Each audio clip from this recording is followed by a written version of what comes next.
Hello everyone, my name is Lowko, and welcome to a new episode of StarCraft II Study. Today we are going to take a look at a Zerg vs Terran game that I've played recently in Harder to Swarm. Of course, the beta sadly is down right now, but I made some videos in preparation, so here we go. We're going to be talking about Reapers in Zerg vs Terran.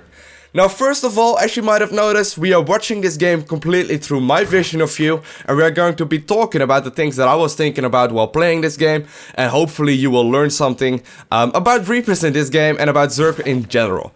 Now, first of all, before we actually go into the game, let's talk about the Reaper and what changes it got made, or what changes got made to the Reaper in Harder to Swarm.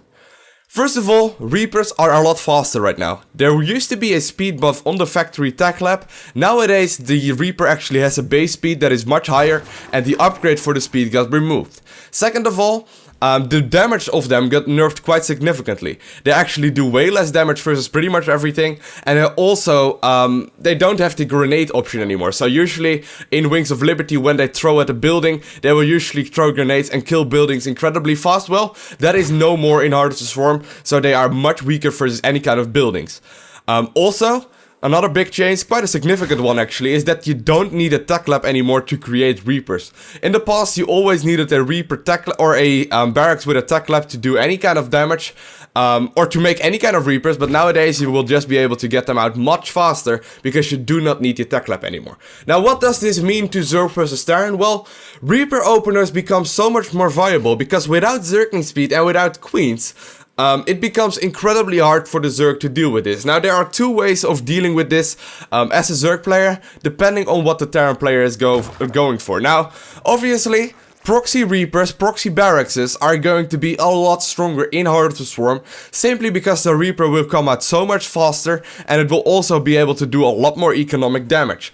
Now, one of the things that is wrong with this, in my opinion, is that it basically forces the Zerg not to go for a hatchery first anymore. Now, as you can notice in this game, I am opting to go for hatchery first. Reason being is because if my opponent is not going for any kind of proxy Reaper kind of stuff, it basically instantly means that I put myself behind significantly. Let's say my opponent went for a 1 Rex expand, well, I am basically behind 100% of the time, and it's going to be really hard to pull back from that. So what I am doing right now, I noticed there's not going to be any kind of expansion from my Terran opponent. As you might have noticed, I went for a hatch, pool gas. I'm getting the gas geyser at 15 minutes or at 18 supply, because as soon as I realized there's not going to be an expansion at 3.5 minutes up, I know it's pretty much 100% of the time going to be Reapers. And normally I do cancel the gas geyser if I do realize it's not going to be any kind of Reaper play, of any kind of unorthodox play. But here we go, he's actually going to pull in with the first Reaper, and I'm spawning my first building instantly with the drone that he was attacking. I'm actually cancelling it and going into a gas geyser instead. Now, this is one of the things that you have to do first. As you notice, Reapers are coming in before any kind of early queens can come out. This is not a proxy Reaper, as you might have noticed as well. So this is just a standard 1 Rex Reaper kind of stuff from the Terran player. Now, as you can see, my queens are out right now, but right now about 4 Hellion or 4 Reapers is basically enough to start taking on queens. What you will see most of the time is Terrans playing relatively safely and trying to sneak off any kind of Zerglings and drones that they might be able to. But up until the 4 Reaper mark, it becomes incredibly hard to do anything. Now, as you can see, I have started my Zergling speed right now, pulled drones off gas, but as you can see right now, 4 Reapers are actually out. Now, I need to be a little bit careful right now, because before I have my Zergling speed finished, I really can't defend against this, and I have to watch out by not losing too many drones or queens or Zerglings. And I don't want to really give him any kind of free kills whatsoever. So there we go, he actually does manage to get a free queen kill right there, and there's not much that I can do about that. However, I also got a Reaper in exchange, and I also know that he is expanding behind this. Now, what this will most likely mean for me is that it cannot be much else than just a Reaper expand. It got delayed quite significantly. However, those Reapers aren't going to die anytime soon without good with good micro rather. And as long as I don't have Zergling speed, it's going to be incredibly hard to do anything. Now, as you might have noticed, if I would not have gone for the early gas geyser, I basically would put myself behind so much. Even if I would have gone roaches, it becomes incredibly hard to do anything. So this is what I've been doing recently in Zerg vs Terran. Right now my Zerging speed is finished, and I do manage to get a few Reaper kills right here, which help out significantly. But as well, like, he's not going home just yet. As long as I actually do manage to get a nice round, but of course Reapers are slippery as hell, and he actually does manage to slip out once again with this Reaper. So to sum it all up, in Zerg vs Terran early game, if the Terran player is going for proxy Reapers, he's not really going for an all-in, but he does have a build order that is meant to do significant damage and will most of the time win a game straight up. The second thing that we have to take a look at is that I can cancel that kind of proxy Reaper stuff without scouting it by going for a 14 gas, 14 pool kind of play, or by a 14 pool. However, versus any kind of other Terran build order, you put yourself behind significantly. So it is a trade-off that you have to be making. Now, another way to deal with this is by simply hoping that he will not go for a proxy Reaper, which is something that I personally dislike, but it's something that you have to opt to actually go for. So, like, the other thing that you have to keep in mind is that you can just go for a hatchery first, but then you have to take an early gas geyser in case he goes for any kind of Reaper player like this guy is going in this game. Now, as soon as he starts pushing in with all the Reapers, you also have to be making drones into buildings as soon as you possibly can.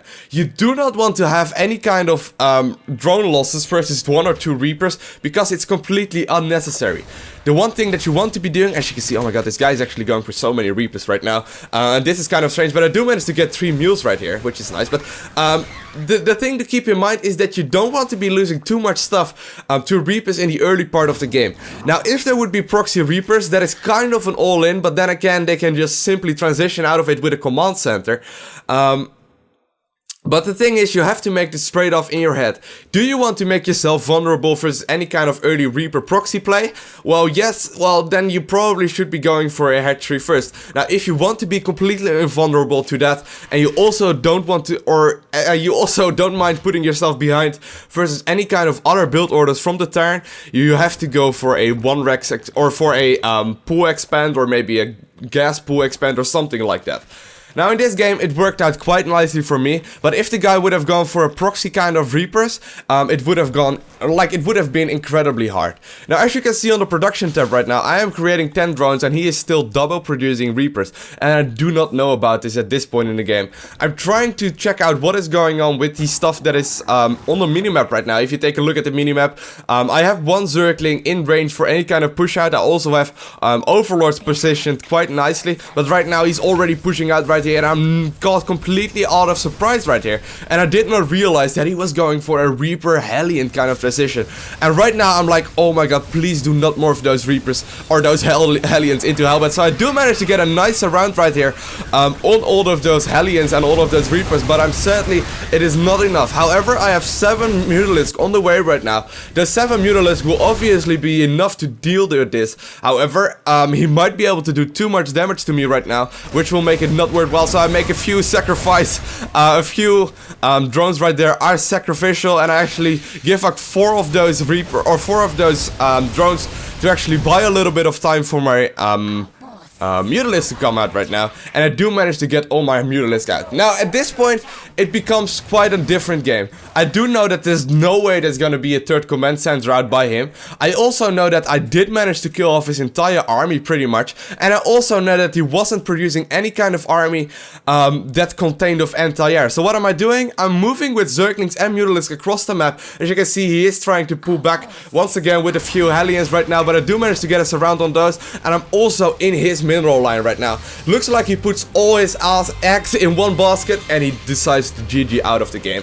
I want to thank you guys all for watching. Hopefully you enjoyed this Zerg vs Terran analysis. As always, if you enjoyed the video, please hit the thumbs up and the favorite button. And also, if you don't follow me already on YouTube, please hit the subscribe button. I want to thank you guys all for watching. Have an awesome day.